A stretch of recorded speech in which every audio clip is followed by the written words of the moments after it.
Hello dear students, you are welcome class 10th UP board a new style of general English। हम chapter number 2 discuss कर रहे हैं और आज इस चैप्टर के अंदर पेज नंबर 22 पर एक्सरसाइज है एक्सरसाइज नंबर 7। तो आप अपनी बुक में पेज नंबर ओपन करें 22 और वहां एक्सरसाइज नंबर 7 को देखें। इसमें दे रखा है fill in the blanks with the subject parts given in bracket, यानी ब्रैकेट में आपको सब्जेक्ट पार्ट्स दे रखे हैं और उनको आपको राइट ऑर्डर में करना है। और ये जो ब्लैंक दिया हुआ है इस ब्लैंक में इन सब्जेक्ट पार्ट्स को राइट ऑर्डर में आपको लिखना है। ओके, यानी ये एक्सरसाइज भी एक्सरसाइज नंबर 5 और 6 की तरह है। इससे पहले हम 2 एक्सरसाइजेज डिस्कस कर चुके हैं और ये एक्सरसाइजेज सब्जेक्ट पार्ट्स को रीऑर्डर करने के बेस पर हैं। तो आपको यहां पर यह सीखने को मिलेगा कि किस तरीके से हम सब्जेक्ट्स को रीऑर्डर करते हैं, उनको राइट ऑर्डर में रखते हैं और अपने सेंटेंस को कंप्लीट करते हैं। तो फर्स्ट सेंटेंस देखिए, dash is afraid of fire. आप जब भी कोई सेंटेंस कंप्लीट कर रहे होते हैं तो कम से कम 3 पॉइंट्स आपको क्लियर होने चाहिए। नंबर 1, आपके सेंटेंस में कोई भी वर्ड ऐसा ना हो जिसका आपको सेंस ना पता हो।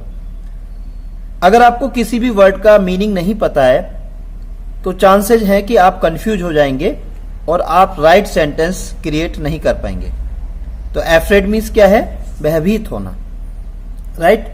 बर्न्ट मीन्स जला हुआ, ये बर्न का सेकंड थर्ड फॉर्म है। तो आपको वर्ब की फॉर्म्स वाला चैप्टर अच्छे से आना चाहिए और आपका जो वोकेबलरी है वो अगर स्ट्रांग है तो ग्रामर के ज्यादातर चैप्टर आप आसानी से समझोगे।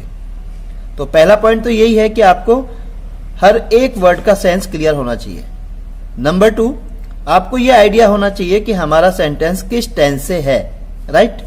और नंबर 3 पॉइंट, आपको यह पता होना चाहिए कि अगर हम ये ब्लैंक सेट कर देते हैं यहां पे सब्जेक्ट पार्ट्स को राइट ऑर्डर करके, अगर हम यहां लिखते भी हैं तो लिखने से पहले आप अपने माइंड में ये सोचें कि अगर मैं इस तरीके से यहां सब्जेक्ट दूंगा तो मेरे सेंटेंस का सेंस क्या होगा।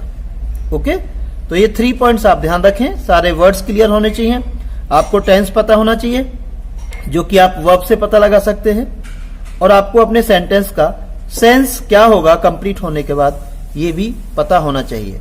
इससे क्या होगा, आपको अगर कहीं कोई मिस्टेक है तो आपको एक आइडिया हो जाएगा कि कहीं ना कहीं मुझसे कोई मिस्टेक हो रही है और चांसेस हैं कि आपके सेंटेंस 100% राइट होंगे अगर आपने इन 3 पॉइंट्स को फॉलो किया। तो हम फर्स्ट सेंटेंस को कंप्लीट करते हैं। Dash is afraid of fire. Subject parts क्या है?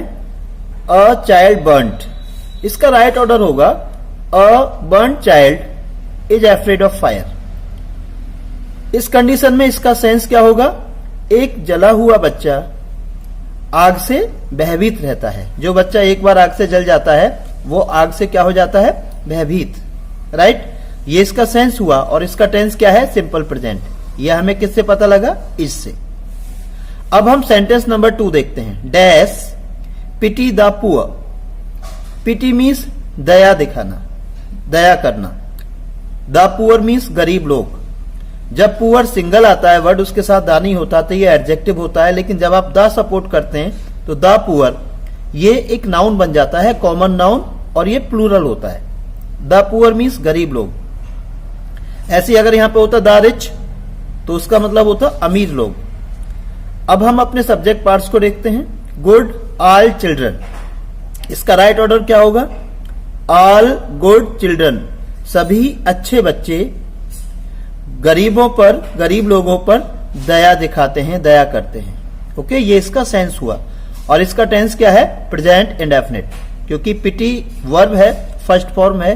इससे हमने ये जज किया कि इस सेंटेंस का टेंस प्रेजेंट इंडेफिनिट है, राइट। अब हम अपना थर्ड सेंटेंस देखते हैं। Dash requires care and skill. Subject parts क्या है? A car drive to. अब इन सब्जेक्ट पार्ट्स को हमें राइट ऑर्डर में रखना है।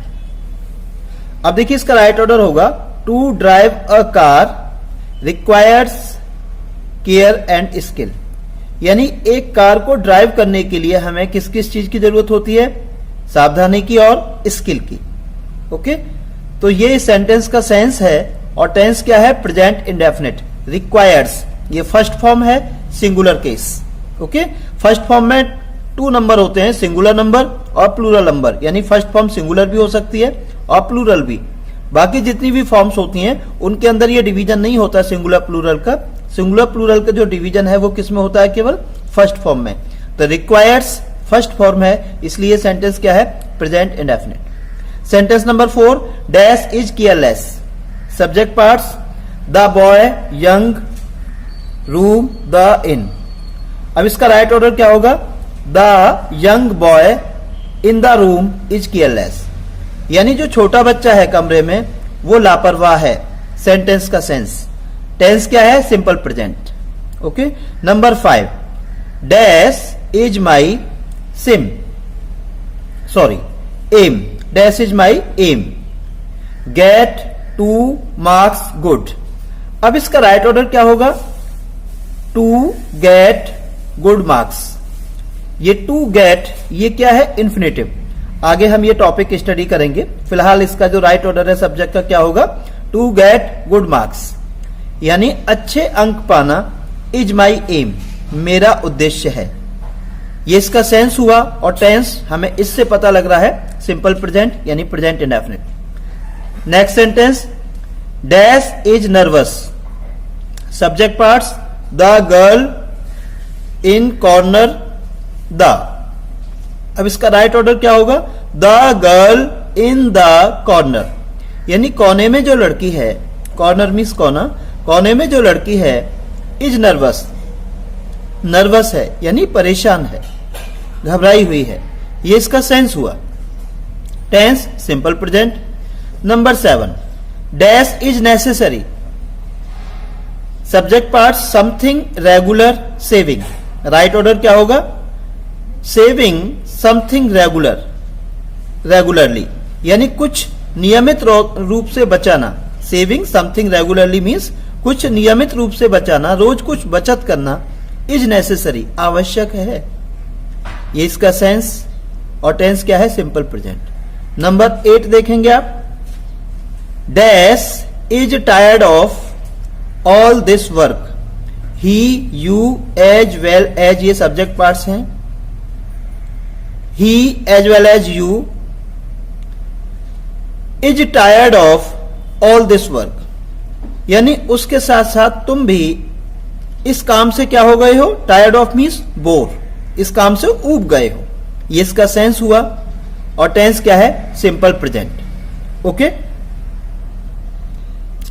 अब हम नेक्स्ट सेंटेंस, सेंटेंस नंबर 9 उसको देखते हैं। Dash are innocent. Subject parts, he, you, as well as. अब इनको हमें रीऑर्डर करना है। You as well as he are innocent, यानी उसके साथ साथ आप भी क्या हैं? मासूम हैं, निर्दोष हैं। ये इसका सेंस हुआ। और इसका टेंस क्या है? Simple present. Number 10, must have open the door. Subject parts, friend, his, either, he, or. इसका राइट ऑर्डर क्या होगा? Either he or his friends must have open the door, यानी या तो उसने या उसके दोस्त ने दरवाजा खोला होगा। ये इसका सेंस है। और इसका टेंस क्या है? Simple present. Number 11, dash could not sleep well. Subject parts, the man old. Right order क्या होगा? The old man. अगर THE वर्ड किसी वॉवल साउंड से स्टार्ट होने वाले वर्ड से पहले आ रहा है तो इसका साउंड क्या हो जाएगा? THE, दी ओल्ड मैन, यानी वृद्ध व्यक्ति, कुड नॉट स्लीप वेल, सही से नहीं सो सका। ये इसका सेंस है। टेंस क्या है? सिंपल पास्ट, क्योंकि कैन का पास्ट फॉर्म है could. Number 12, dash left the field. Okay, अब सब्जेक्ट पार्ट्स क्या है? Chinese, the army. The Chinese army, ये इसका राइट ऑर्डर हुआ सब्जेक्ट का। The Chinese army left the field, यानी चीनी सेना ने मैदान छोड़ दिया। ये इसका सेंस है। और टेंस क्या है? Past indefinite. Number 13, dash is sufficient. Subject part, word a to wise the. Sufficient means क्या होता है? इनफ, यानी काफी, पर्याप्त। अब राइट ऑर्डर क्या होगा सब्जेक्ट का? A word to the wise. The wise means समझदार इंसान, यानी समझदार इंसान को इशारा ही काफी है। कहते ना, एक समझदार जो होता है उसको आपको बहुत ज्यादा एक्सप्लेन करने की जरूरत नहीं पड़ती, वो इशारे से ही समझ जाता है। तो ये वही स्टेटमेंट है, a word to the wise, यानी समझदार को इशारा ही काफी है। सेंस है ये इसका, और टेंस क्या है?